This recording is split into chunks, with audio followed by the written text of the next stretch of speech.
मित्रों नमस्कार, आपका स्वागत है।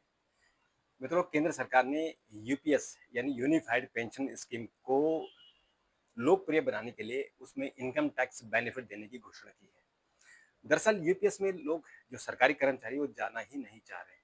तो इसलिए सरकार चाहती है कि यूपीएस से जितना जल्दी हो सकता है लोग यूपीएस में जाएं, क्योंकि सरकार ने बहुत इसको प्रचारित करके और बहुत इसका क्रेडिट लेके कहा था कि हम पुरानी पेंशन जैसी ही यूनिफाइड पेंशन स्कीम लागू कर रहे हैं, लेकिन ऐसा नहीं हुआ। ये क्या वजह है और क्या ये पूरा मामला है, इस बारे में मैं आपको बताता हूँ।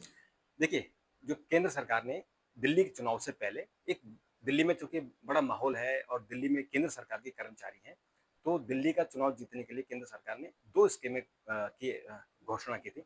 एक तो यूनिफाइड पेंशन स्कीम की और दूसरा केंद्र सरकार के कर्मचारियों के लिए आठवां वेतन आयोग की घोषणा कर दी थी।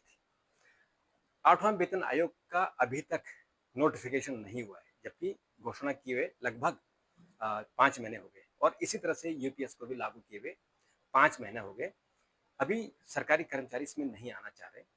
तो सरकार ने कुछ बेनिफिट दिए हैं। एक तो डेट एक्सटेंड कर दी है कि इसमें आप आओ, और दूसरा कहा कि आप इनकम जब आप आपका जो सैलरी इसमें कटेगी, जो 10% आपका कटेगा, वो उस पर हम आपको इनकम टैक्स में रिबेट देंगे, यानी आप उस पर क्लेम कर सकते हैं।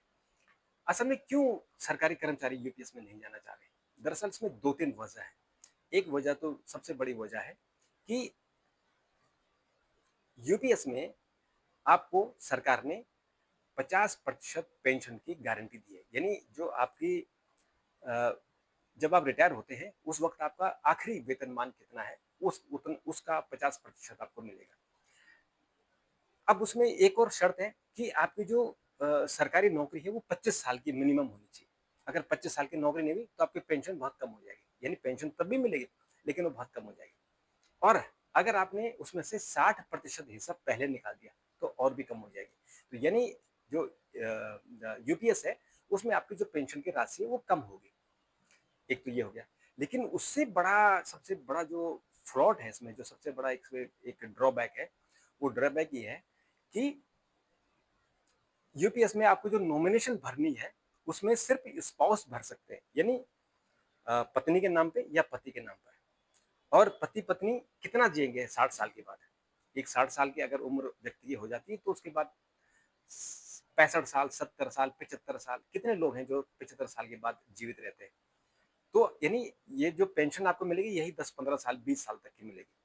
इसमें आप अपने बेटे को या बेटी को नॉमिनेट नहीं कर सकते हो। जबकि एनपीएस में क्या है कि एक तो आपका जो पैसा है वो मार्केट लिंक्ड है। आपका जो 10% तो दोनों जगह है कि यूपीएस में भी 10% आपके सैलरी से कटेगा, एनपीएस में भी 10% कटेगा। लेकिन जो आपका जो आपका जो बाकी बेनिफिट है, जो आपके एनपीएस के जो आपको बेनिफिट है, तो एनपीएस में जब आप जाते हैं तो एनपीएस में एक तो जो आपका सैलरी कटती है 10%, वो आपकी मार्केट लिंक्ड किसी म्यूचुअल फंड में जमा होती है।